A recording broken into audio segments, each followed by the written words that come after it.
Hello लोगोफोर नोंथांमोनखौ आरोबाव आंनि बे गुबुन मोनसे गोदान भिडिअ बरायहरबावबायदि आसा खालामो नोंथांमोना भिडिअखौ मोजां मोनगोन होननानै। स' लोगोफोर बर'नि फैनो गोनां गोबां आबुं सावथुन आरो बर' एलबामफोरनि बागै मोनथिबाय थानो थाखाय नोंथांमोना गिबियावनो आंनि गोदान चेनेलखौ साबस्क्राइब खालामना खाथियाव थानाय बेलनि आइकनखौबो अल प्रेस खालामना लाबानो जाबाय दे लोगोफोर, जाहाथे आंनि गोदान भिडिअनि नटिफिकेशनफोरा नोंथांमोननि सेराव थाबैनो सौहैदो। एक्चुअली लोगोफोर लेहार फिल्म प्रोडक्शन बेनारनि आन्डाराव दिहुनजानाय आं दिनै मोनसे अफिशियेल मिउजिक भिडिअनि सायाव आपडेट लानानै फैदों दे।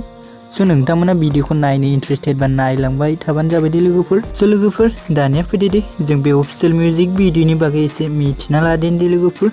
स' लोगोफोर बे अफिशियेल मिउजिक भिडिअखौ लेहार फिल्म प्रोडक्शन बेनाराव आपल'ड खालामदों दे आरो नोंथांमोन बे अफिशियेल मिउजिक भिडिअनि टाइटेलानो जाहैबाय गोमाबाय दे लोगोफोर। आरो नोंथांमोन जों बे अफिशियेल मिउजिक भिडिअ सोरनि फाव खालामनायखौ नुनो मोनगोन होनबा लोगोफोर। स' लोगोफोर बेयाव जों गुबै फाव खालामनायखौ नुनो मोनदों बर'नि मुंदांखा एक्टर आरो एक्ट्रेस बिथां सिद्धार्थ बर' आरो फुजि बसुमतारिनि दे लोगोफोर। आरो नोंथांमोन बे अफिशियेल मिउजिक भिडिअनि रिलिक्स एन्ड टिउनखौ खालामदों सोमखोर दैमारिया खालामदों दे लोगोफोर।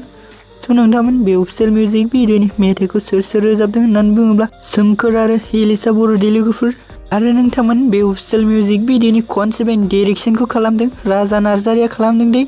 स' नोंथांमोन बे अफिशियेल मिउजिक भिडिअनि प्रडिउसारानो जादों पारुल बरालि बर' दे लोगोफोर। स' नोंथांमोना जुदि बे अफिशियेल मिउजिक भिडिअखौ दासिमबो जुदि नायाखै अब्ला आंनि चेनेलनि गेजेरजों नायहैदो लोगोफोर।